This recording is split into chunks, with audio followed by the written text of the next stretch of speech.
In some ways, there's nothing new and nothing particularly big or beautiful about it.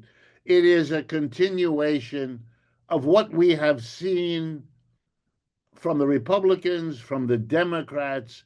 It is in line with what has happened again over the last half century.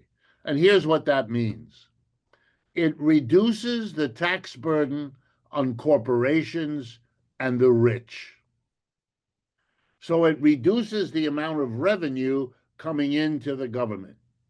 At the same time, it spends money on a vast array of services that are provided both to the corporations and the rich on the one hand, and enough services given to the mass of people to prevent revolution on the other. However, if you cut revenue by lowering taxes on the rich, you can't raise the taxes on the mass of people because of how that looks. Likewise, you can't cut the spending on the mass of people because that's how you get them to accept a system that works like this.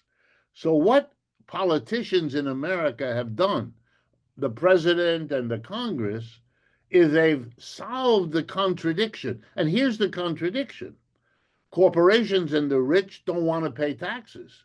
The mass of people don't want to pay taxes. At the same time, they want the government to provide them with all kinds of services. Well, if you don't raise money in taxes, you haven't got the money to provide the services. So the politicians in this country have solved that contradiction by borrowing. They borrow the money because that way they don't have to tax and they have the money to provide the services. And the only problem with this solution is you always have to have somebody somewhere willing to lend all that money to the United States government. I might mention, although I won't spend time on it, that the second largest lender to the United States government is the People's Republic of China. You ought to think about that. You ought to think about it long and hard. It means you are lending money, and these days it's about $750 billion, much money, lent by China to the United States. The number one lender, Japan. So this is the arrangement. And the new big, beautiful bill, it does exactly the same thing.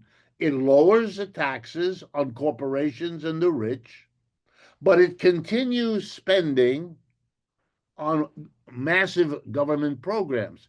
But here is where it is a little different. It has decided to deal with the fact that the rest of the world is no longer as confident as it used to be about lending. The lenders around the world, including the Chinese government, are aware that the United States is borrowing trillions of dollars every year, and that it now spends as much on interest in the debt as it spends on its entire military program.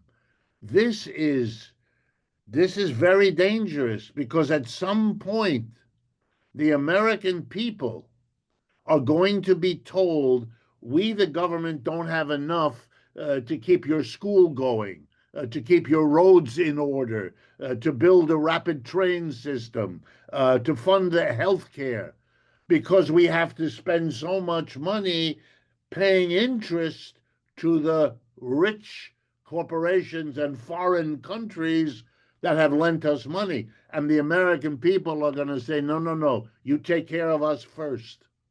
And then the government will be forced to go to your government and the Japanese government and rich corporations and rich people around the world and say, we can't pay back the loans. We won't pay you interest this year, or we will cancel the debt. And the lender has to be worried about that possibility. And the big event that happened just a few weeks ago was when a government rating agency called Moody's here in the United States, one of the three great rating agencies in this country, who are known as Standard and Poor, Fitch, and Moody's. Moody's was the third one to lower the credit rating of the United States from AAA to AA. That's an official statement to the world that you take more risk. So Mr. Trump has to show the world that he's at least trying to limit the borrowing.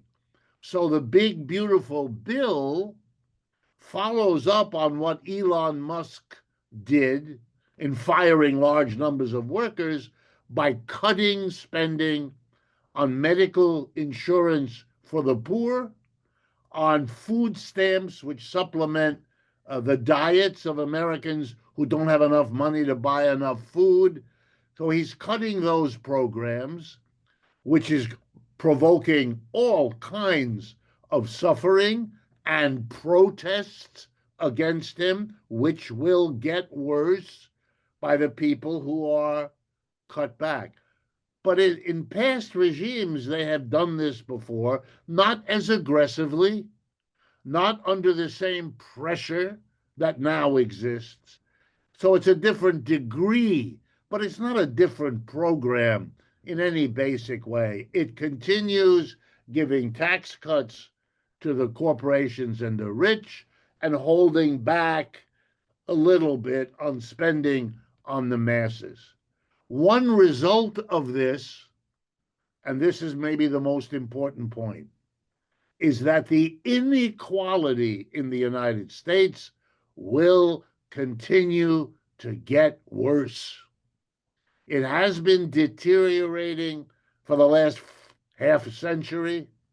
It deteriorated across Mr. Trump's first presidency, and with this tax bill, he is guaranteeing that it will continue to be a divided society ever more between a minority that is comfortable and rich and a majority that isn't, and whose situation keeps deteriorating. And here's the irony. Mr. Trump can afford to do that only so long as he can maintain the idea in the American people that their suffering, from inflation to lost jobs, is the fault of immigrants, foreigners, China, and so on. So that far from hurting him, what he is doing may in fact strengthen his ability and his support in the society.